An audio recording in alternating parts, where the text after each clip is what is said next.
You are listening to Processing Trauma Out Loud, conversations about trauma and healing from two women who are doing the work.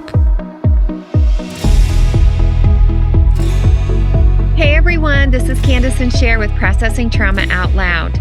Sher, last week you interviewed me, and the nature of the interview was, where are we finding ourselves at this space and time on our healing journey?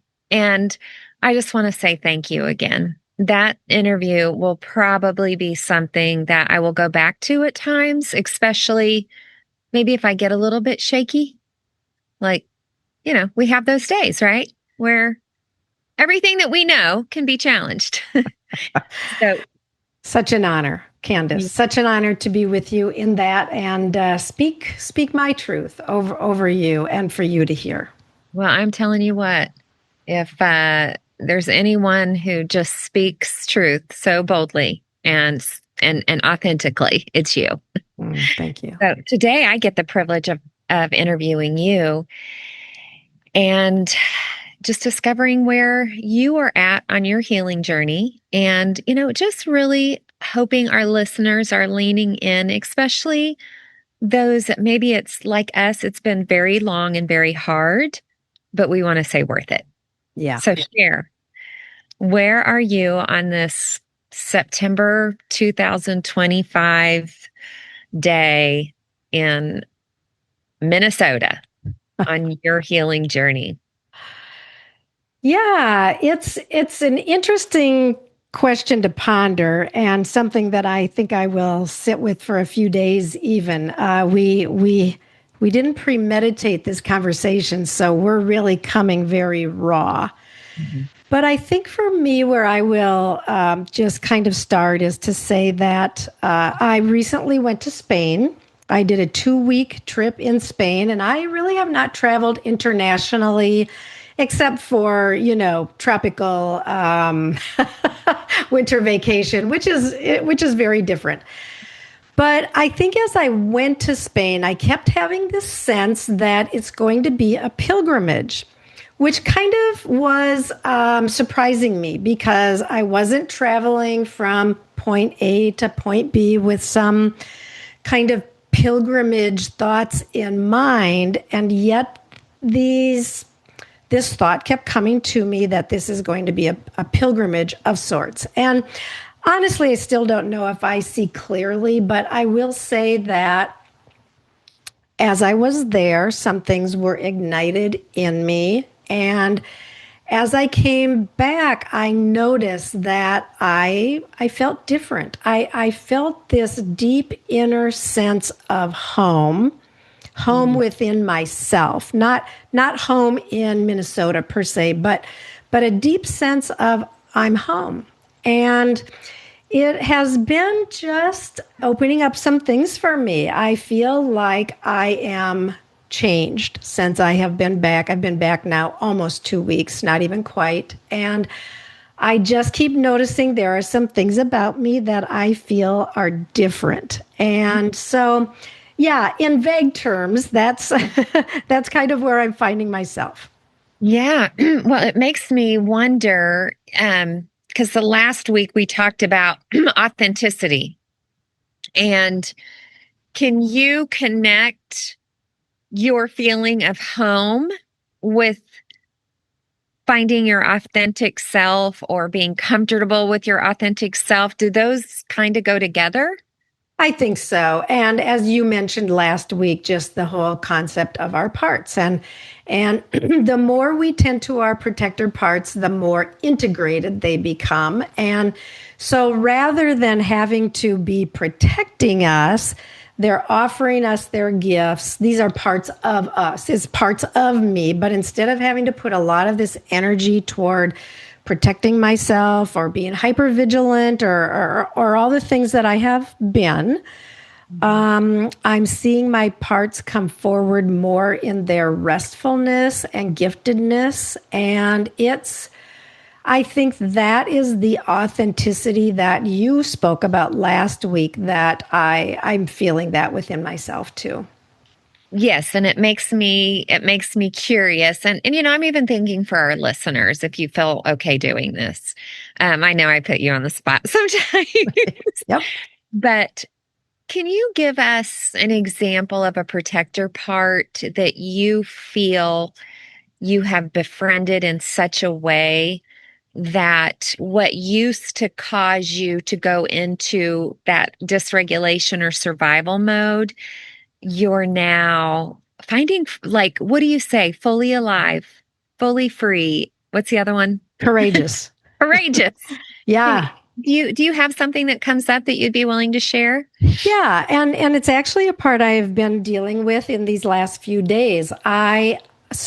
I came back from Spain just very inspired in my art. And when I was there, we toured a lot of Gaudi's architectural works, and to just recognize, and of course there's so much art history in Spain, and like, I mean, there's a whole museum just for Picasso. There's a whole museum just for Monet. Like, here at the Minneapolis Institute of Art, we have 3 or 4 works of Picasso, and I'm like, oh wow, look at that. And I did not get to those museums, but we did tour a lot of the Gaudi work, and to hear about him and his commitment to his art, like he committed his life to his art. And it was kind of provoking for me, because I feel like I have been given art as such a gift that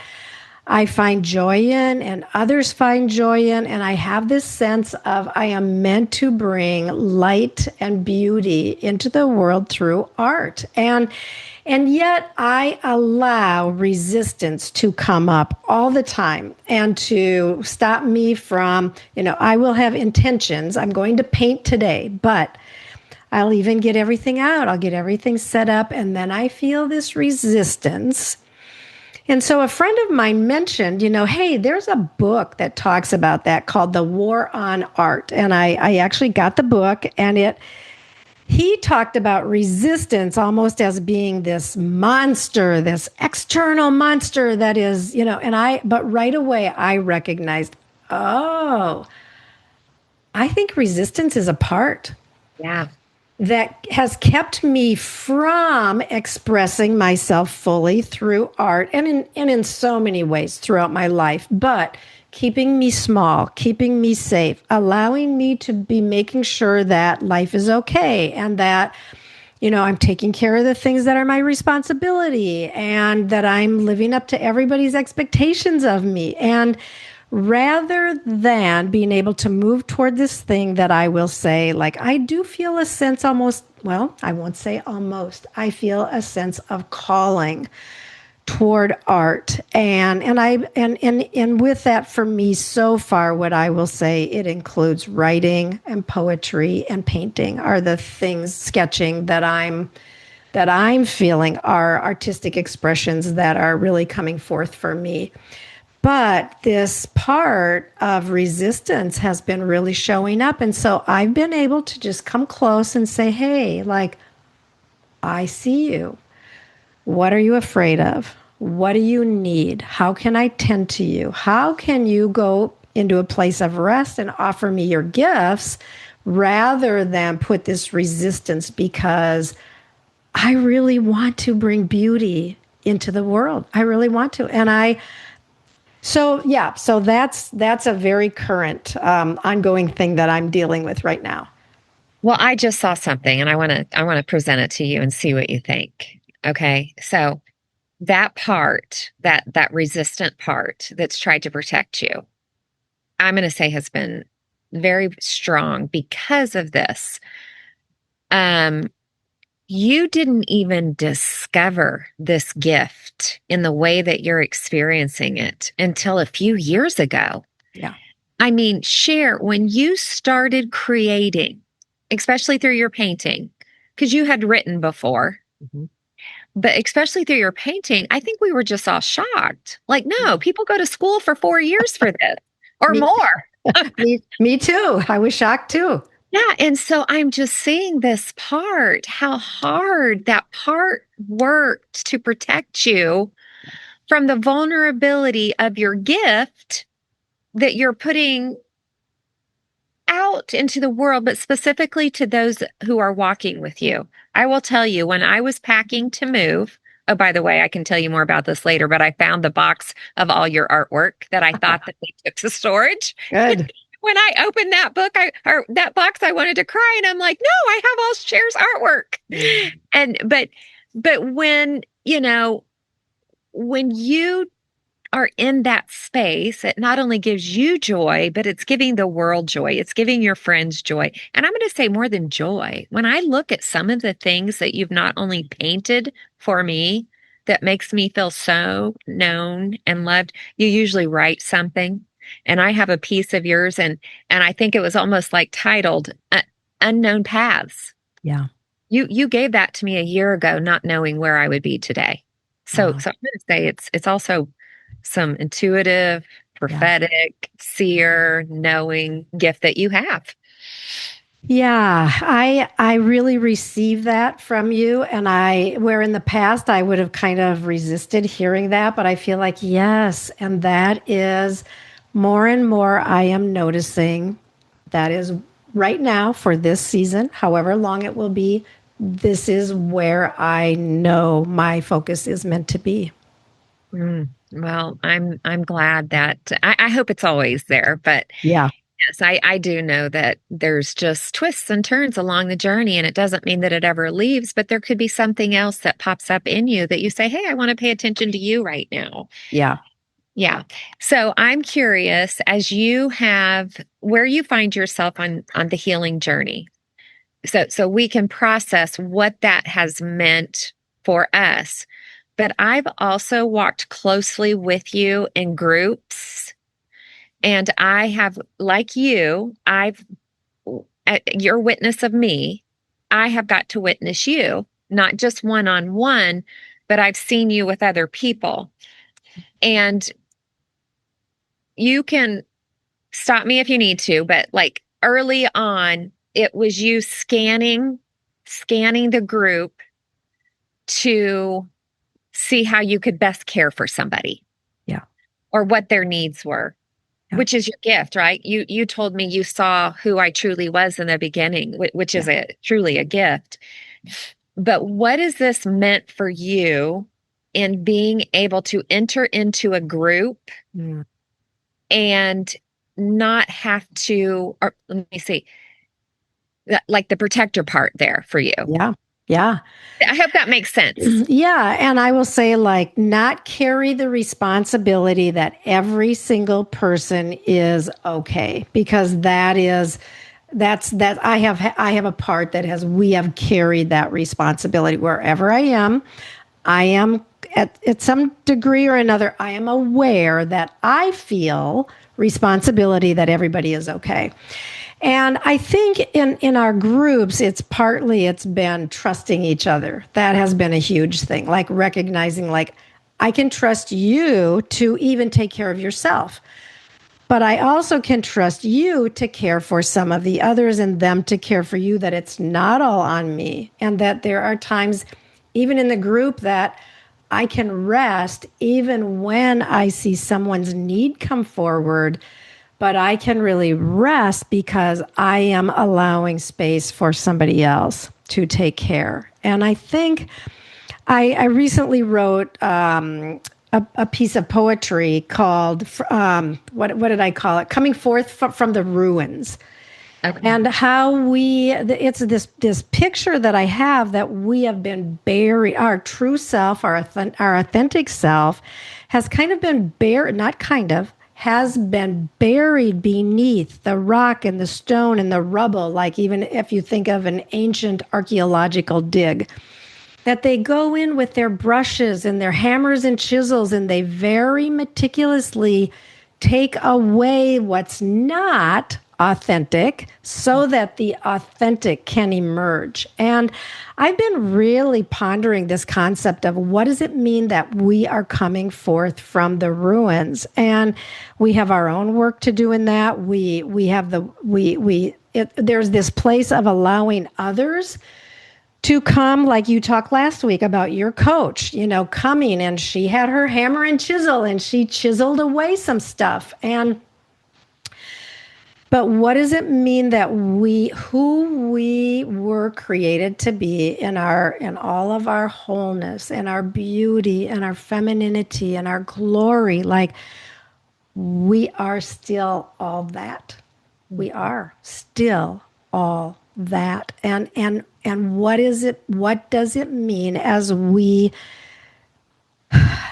emerge from the ruins, that we can allow these aspects of ourselves to come forth and be radiant and not hold back and not be hidden beneath protector parts and not be buried by the pain of our stories. Yeah. So let me ask you, what has that meant for you? Yeah, I would have to say meaning, right? Like present tense. I think I feel a sense of more boldness, a sense of more freedom, and courage to be as I am seeing more of who I am, like to be like, yeah, this is who I am. Like, hey, this is who I am. Which leads me, I feel like I just want to bring this up, and you can decide how much you want to share. I don't even know where we're at on time. I am thinking of the crone right now. Yeah. And you have been expressing this with me and in our groups of this concept of these three different stages in a development in our development. Do you mind sharing just a little bit, because I just love it so much and I bless you so much in it, because when you show up in your authentic self, honestly, even if you're blended with a part, it's still so your gift is just still so profound, right? But what does that mean? What does it mean that you're stepping into this idea, this archetype of a crone? Yeah. And this is from Dr. Clarissa Pinkola Estes. And I've been really kind of immersing myself in her work for about a year, really. And so she talks in her audio training called The Power of the Crone. She talks about these three archetypes for women. There's it's out there for men too, but this is speaking to women, and it is the maiden, the mother, and the crone. And the maiden, of course, it's that younger place where we're learning and growing and naive and innocent and making mistakes and being a little bit foolish because we don't know, we don't have wisdom. And then there's the mother, who is the nurturer and the protector and the one who is also is nurturing and helps bring expansiveness, but also can be the one who's saying, "Oh, be careful, honey. Don't run too fast. You might fall down and skin your knee." And I love my maiden part. I love, because I do have this playful, fun, adventurous, innocent part that I love that about me. And I love my mother part. I love to nurture. But then she talks about the crone as being, the more the older, the more wizened, the one who has been around the block a few times and messed up big and come through it and has some things now to say. And I just love how she said, and I'm really owning this, like getting my little finger out there, pointing a little bit and saying, now listen to me, dearie. I feel like I'm age-wise. I mean, we can even see crone pop up in somebody who's 20 or 10, but usually we think of the crone as being the woman who's a little bit older, but I'm in that age and stage of life. But I think also because of the journey, right, where I have been coming from, of looking at my stories and sifting through the hard stuff and the trauma and the wounds and the protector parts and all of these things, like I'm at this stage now where I have freedom and boldness and wisdom that I can come alongside and I can say with so much love and provocation, now listen to me, dearie. I have something to say to you, and it feels very important.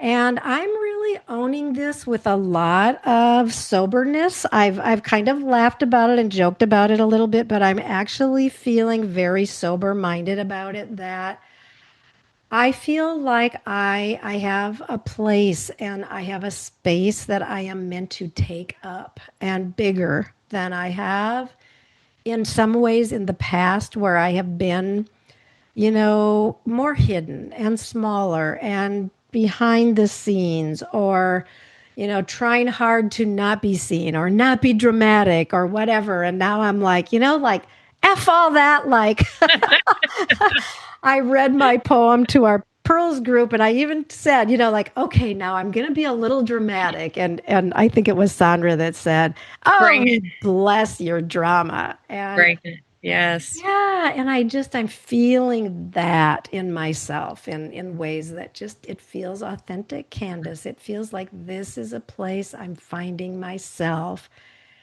and it feels really good. Yeah. Yes.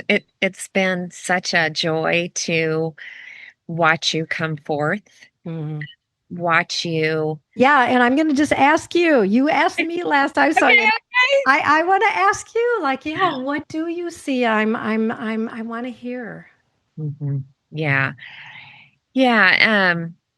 Kind of like you, I have so many adjectives that I could describe you in. Mm, But I think I'm going to go towards a little bit of how I experienced you and still do. And I will just say that Cher, you have one of the most pure hearts of anybody I've known. mm, Your ability to, and I know you're a 9 on the Enneagram, and I don't even want to contain it just in the Enneagram, okay, which I love. But your ability to not just work with someone one on one and see all their parts to try to bring harmony to, right? But even in the group, like I know, okay, so this why this has been so meaningful for me, Share, like, and why I'm still with you and will follow you anywhere because you're so trustworthy. But I know that when I'm not in the room,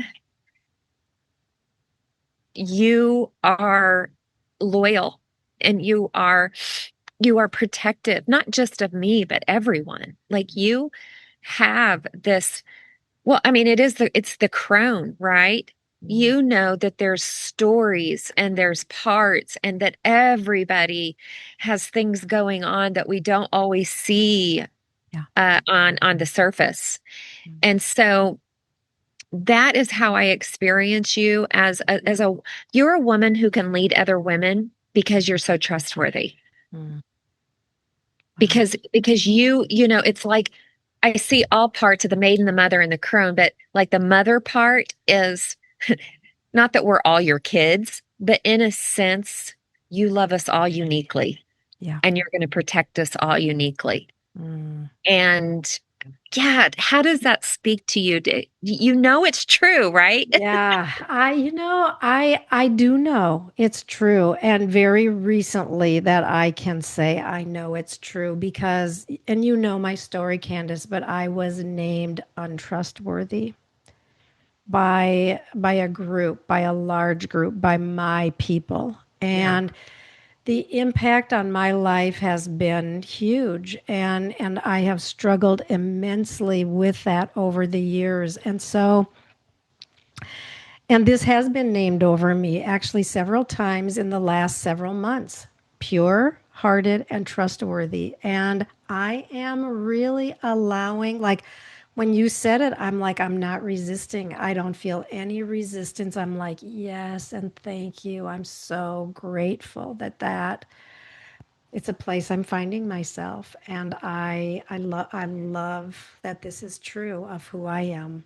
Yeah. I'm so glad that you can receive it. I know what that's like Yeah. to hear it, and then it kind of soaks in and you're like, yes. And it's such a so it only leads us to gratitude, right? Yeah. Hmm. It's just Yes. this deep place of gratitude. So Yeah.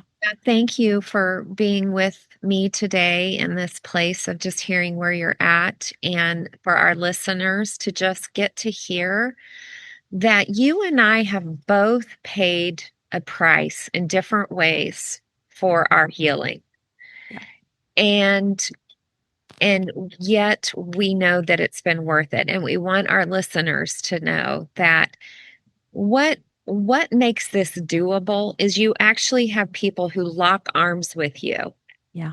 And so when you stumble, you're not going to fall. Yep. You know, when you go backwards, we're going to keep pulling you forward. It's just profound that you have not been alone on this, and I have not been alone on this. Yeah. And we want other people to know that they are not alone in this journey. Yes. So true. Yeah. Thank you, Brenda. Love you so much. Thank you, Candace. So good to be with you. And